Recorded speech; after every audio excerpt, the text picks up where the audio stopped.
Soviet, 1986. Massive explosion at Chernobyl reactor building at night. Flames and debris shooting into sky.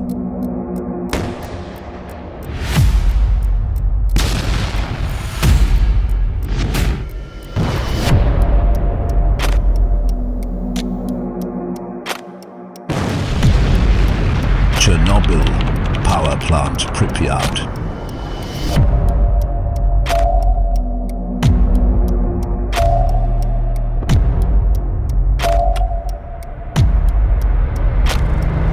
We are live. Good morning, everyone. Today, our documentary discusses Chernobyl disasters and preventions. Based on the studies of safety inadequacies in high-risk industrial systems, our focus is not only what happened at Chernobyl, but more importantly, what the engineers, the operators, the organizations should learn in order to prevent similar disasters in the future. The Chernobyl disaster occurred in April 26, 1986. During a safety test at reactor number 4 of the Chernobyl nuclear power plant. According to the report, the accident was caused by a combination of reactor design flaws, violations of operating procedures, and inadequate safety oversight, which led to a rapid surge, explosion, and release of radioactive material. However, this event should not be understood only as a historical tragedy from an industrial safety perspective. Chernobyl is a powerful case showing how failure in a complex system can develop when technical weaknesses, human mistakes, and management problems existing at the same time. The report clearly states the major industrial accidents are systematic in nature, meaning that they do not come from a single cause alone. Understand prevention. We must first understand the hazard. The report divides the hazard and the Chernobyl case into 4 major categories: technical hazard, operational hazard, human factor hazard, and management or organizational hazard. The classification is important because it shows that safety problems do not exist in only one area of the system. First, technical hazard came from weaknesses in the reactor design itself. The next report notes that unsafe reactor characteristics and the lack of effective containment increase the severity of the accident. In the words, the system already contained dangerous design limitation before the test even began. Second, there were operational hazards. These involve flaw procedure and the bypassing of safety system during the test activities.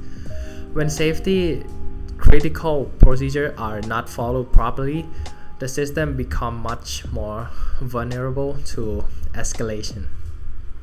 Third, the report highlights human factor hazard.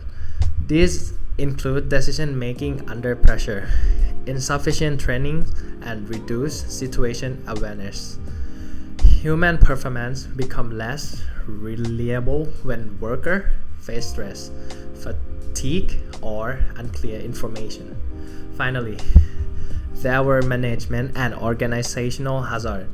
The report emphasized weak safety culture, poor communication, and ineffective regulatory oversight. These are especially dangerous because they create hidden conditions that may remain unnoticed until a major accident occurs. The risk assessment and risk score.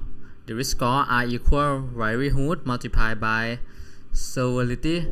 To explain this query, likelihood means how likely a hazardous event is to happen, while severity means how serious the consequence would be if that event actually occurs. In this report, both values are measured on scale from 1 to 5. A low number means lower risk in that category, while a high number means greater risk. For example, if a hazard has a likelihood of 4, that means it is very likely to occur. If its severity is 5, that means the consequence could be catastrophic, such as an explosion, radiation release, fatality or severe environmental damage. When we multiply these two values together, we will get a risk score of 20. This means the hazard must be treated as a very serious priority.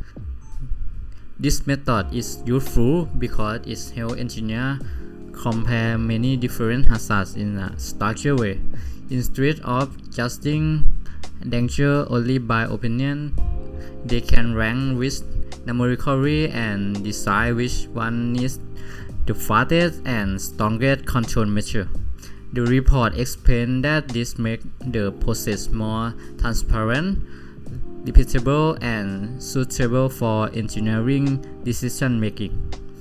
When this scoring method is applied to the Chernobyl case, several hazards are identified as high or critical. For instance, loss of process control received a likelihood of 4 and a severity of 5, producing a risk score of 20, which is classified as critical. Safety system override has score of 16, which is also classified as critical. Other hazards such as operator misjudgment, management of chain failure, and poor alarm management each received a score of 12, which placed them in the high category. Part of the report focus on how to prevent future accidents. One measure to propose is the bow tie analysis. This will show to place the top events such as loss of process control in the center. On the left are the threats that can lead to that event, such as unsafe system design, safety system overrides, inadequate training, human fatigue, and poor communication. On the right are the possible consequences, such as explosion, hazards related, fatality, environmental damage, and long-term health effects. This is useful because it shows that accidents develop through a chain of failure, and that safety barriers are needed both before and after the top event. Prevention is not just about stopping the first error, it is also about limiting the consequence if something still goes wrong. Another important tool is the risk assessment flowchart. It shows a continuous process defining the system, identifying hazards, analyzing risk, evaluating risk, setting control, assigning responsibility, and then monitoring data for continuous improvement. This feedback loop is essential because safety is not a one-time activity. It must just be updated as continuous change. There are data collection frameworks based on 3 areas. Technical data such as alarm frequencies, equipment failure, and safety system overrides. Human factors data such as working hour, fatigue indicators, training records, and incident reports. Organizational data such as management of change record, safety audit, and safety culture assessments. In conclusion, the report teaches us that the Chernobyl disaster was not simply a failure of technology. It was a failure of an entire socio-technical system. Design flaws, operational violations, human limitations, and weak organizational safety all combined to create an unimaginable consequence. The most valuable lesson from this documentary is that prevention must be systematic, measurable, and proactive to remain effective. Risk assessment tools such as risk registry, bow tie analysis, and leading indicators can help industry detect danger early and act before a disaster occurs. For engineers and safety professionals, the Chernobyl disaster still remains a major incident and a major lesson if safety is ignored. The cost can be enormous, but if safety is integrated into the system, operation, and management, and other policies, future accidents can be prevented such as the Chernobyl disaster. Thank you for watching this video.